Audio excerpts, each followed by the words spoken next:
ఓ పక్క అసెంబ్లీలో ప్రధాన ప్రతిపక్ష హోదా కోసం పార్టీ కొట్లాడుతోంది. కానీ బలమైన నాయకత్వం ఉన్న ఆ జిల్లాలో మాత్రం స్విచ్ చేసినా తిరిగేలా లేదు ఫ్యాను. కూటమి ప్రభుత్వ పాలనపై ప్రజల్లో కొంత వ్యతిరేకత ఉన్నా విపక్ష పార్టీ జిల్లా అధ్యక్షుడు మాత్రం గడప దాటడం లేదు. చివరికి నలుగురు కూర్చుందామన్నా, నాలుగు మాటలు చెప్పుకుందామన్నా పార్టీకో ఆఫీస్ కూడా లేకుండా పోయింది. ఇంతకీ పార్టీ కార్యాలయం లేని ఆ జిల్లా ఏది? Let's watch.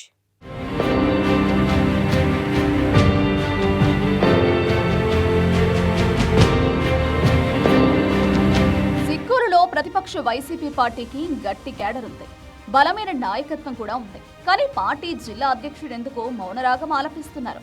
ఇప్పుడేం చేసినా వేస్ట్ అనుకున్నారో ఏమో, ఇంటికే పరిమితమవుతున్నారు ధర్మాన కృష్ణదాస్. జిల్లా అధ్యక్షుడే పార్టీ కార్యక్రమాలను అంతగా పాల్గొనకపోవడం, జిల్లాలో పార్టీ కార్యాలయం కూడా లేకపోవడంతో సామాన్య కార్యకర్తల నుంచి జిల్లా నాయకుల దాకా కొంత అసహనంతోనే ఉన్నారు. సిక్కుల నాయకత్వం గురించి పార్టీ ఆలోచించకపోతే సీటు సిరిగిపోయేలా ఉందంటోంది అక్కడి క్యాడర్.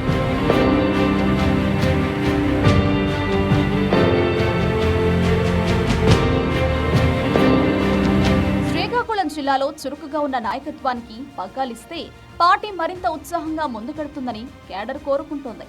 జిల్లాలో వాక్చాతుర్యం ఉన్న ఉన్నత చదువులు చదివిన మాజీ మంత్రి సీదిరి అప్పలరాజు పేరు క్యాడర్ నోట వినిపిస్తోంది. మంత్రిగా ఉన్నప్పుడు అప్పటి ప్రతిపక్ష నేతలపై తీవ్రస్థాయిలో విరుచుకుపడేవారు అప్పలరాజు. పార్టీ అధికారులు కోల్పోయిన తర్వాత కూడా తగ్గేదే లేదన్నట్లు అదే స్పీడ్ కంటిన్యూ చేయడంతో జిల్లా నాయకుల దృష్టి అప్పలరాజు మీద పడింది.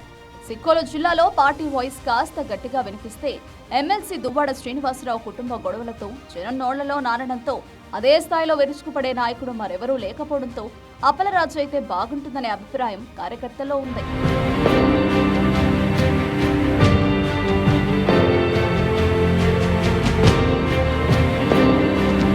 అప్పలరాజుకు వాయిస్ ఉంది. తొలిసారి ఎమ్మెల్యేగా గెలవగానే 5 ఏళ్లు మంత్రిగా చేసిన అనుభవం కూడా ఉంది. అయితే కులపరంగా అంత బలం లేకపోవడం ఒక్కటే మైనస్. జిల్లాలో కళింగ, వెలమ, తూర్పు కాపు సామాజిక వర్గాలు కీలకం. రాజకీయాల్లో కూడా ఈ వర్గాల ఆధిపత్యమే ఎక్కువ. మత్స్యకార కుటుంబం నుంచి వచ్చిన అప్పలరాజుకు పలాస నియోజకవర్గంలో తప్ప బయట అంత పట్టు లేకపోవడంతో ఆయన్ని మిగతా నాయకులు ఏ విధంగా రిసీవ్ చేసుకుంటారన్న అనుమానం కూడా కొందరుకుంది.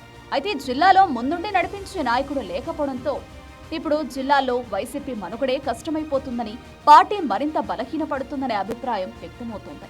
ఈ నేపథ్యంలో 8 నెలలుగా కూటమి ప్రభుత్వాన్ని బహిరంగంగానే నిలదీస్తున్న డాక్టర్ అప్పలరాజుకు జిల్లా పగ్గాలిస్తే పార్టీ మరింత ఉత్సాహంగా ముందుకెళ్తుందనే అభిప్రాయం అయితే బలంగానే ఉంటాయి.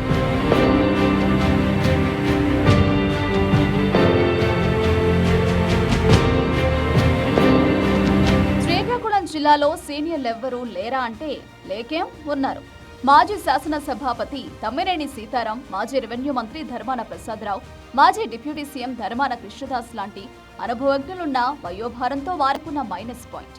ఉత్సాహంగా తిరిగే యువ నాయకత్వం లేకపోవడంతో పార్టీ క్యాడర్ టీలా పడిపోతుంది.